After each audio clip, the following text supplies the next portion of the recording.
Hello, I'm so excited today to talk about my capstone, and it's all about grassroots advocacy for our profession. And so, this is all about introducing the occupational therapy lens to a community based mental health site.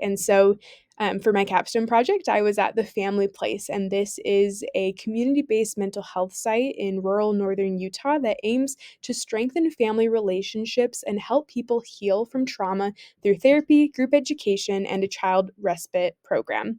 And so there's no occupational therapy on staff currently. And when I first got to this site, it was very tricky to figure out what my role was and how I could help implement the occupational therapy lens into the work that was already being done at the Family Place. However, over time, I realized that I could do this through cultivating sustainable connections to occupational therapy, as well as really diving into that interprofessional collaboration and building rapport with staff. And so, some of my roles as a student included building my own skills and taking a lot of courses in mental health and really learning about mental health theories that are from other disciplines as well outside of occupational therapy.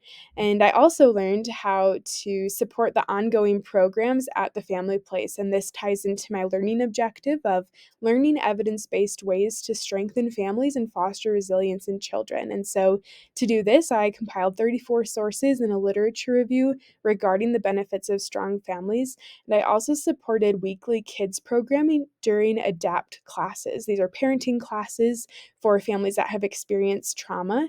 And I also supported weekly kids horse group programming. And I also was able to share the unique lens of occupational therapy with staff at my site through several different ways. I participated in consultation meetings during supervisions with social workers and clinical supervisors, where I was able to share the OT lens regarding specific client cases. And I also was able to give a therapy team training on the OT lens, as well as sensory processing in a large group staff meeting. And I also really wanted to promote sustainability throughout all of this. And so I developed a pediatric and adult self referral form for staff to assist them in knowing when and where to refer to OT services. And I gave a training on this as well regarding the role of occupational therapy and when and where to refer clients to occupational therapy services.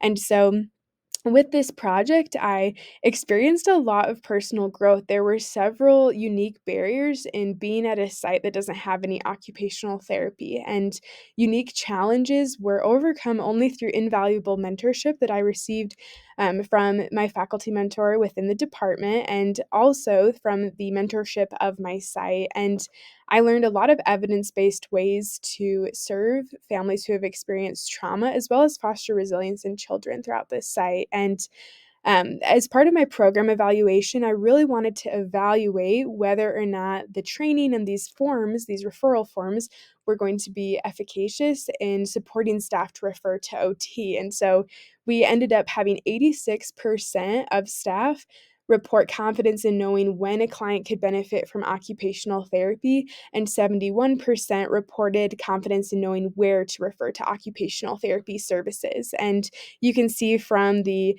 yellow bubbles in the bottom, there was also a lot of positive qualitative data that was collected from staff. And so, future directions, it would be great to have more OT services in the Logan, Utah area. And it would also be great to have another capstone student continue implementing this lens at the Family Place. Thank you so much.